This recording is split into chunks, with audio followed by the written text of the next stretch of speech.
السلام علیکم۔ جو دعا تمہیں تہجد تک لے آئے، اس دعا کے قبول نہ ہونے وسوسے دل میں نہیں آنے دینا، کیونکہ جو مانگا ہے وہ تمہیں مل کر ہی رہے گا۔ اگر رد کرنی ہوتی اس نے تمہاری دعا تو مانگنے کی توفیق ہی کیوں دیتا۔ تمہاری چاہت کی مدد میں خود سے قریب کر کے وہ اپنی چاہت بڑھا رہا ہے۔ وہ جو تڑپ لے جاتی ہے اس کے در پر تم اپنا دکھ سناتے ہو، رو رو کر تمہارے بے چین دل کو قرار دینے کے لیے تمہارے اندر سکون اتار رہا ہے۔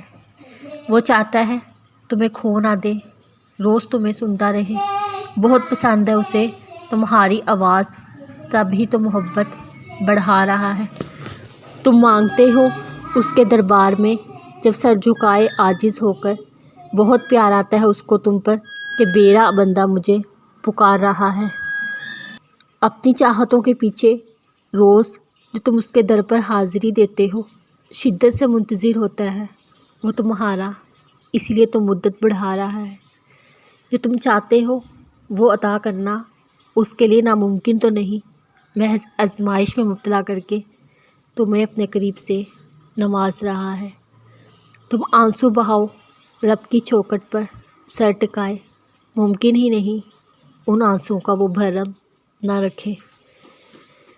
وہ 70 ماؤں سے بھی زیادہ محبت کرنے والا، ممکن ہی نہیں تم مدد کو پکارو اور وہ تھام نہ لے۔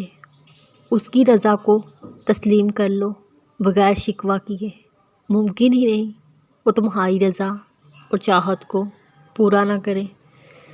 گھسیٹ کر جاؤ اس کے در پر اپنے بے جان وجود کو، ممکن ہی نہیں وہ اس میں جان نہ بھر دے۔ سنا نہیں، اس کے پاس جاؤ تم اسے اپنے زخم دکھاؤ، ممکن ہی نہیں کہ وہ زخموں پر مرہم نہ رکھے۔ ممکن ہی نہیں تم پکارو اسے اور وہ جواب نہ دے، ممکن ہی نہیں تم مانگو اور وہ رد نہ کرے۔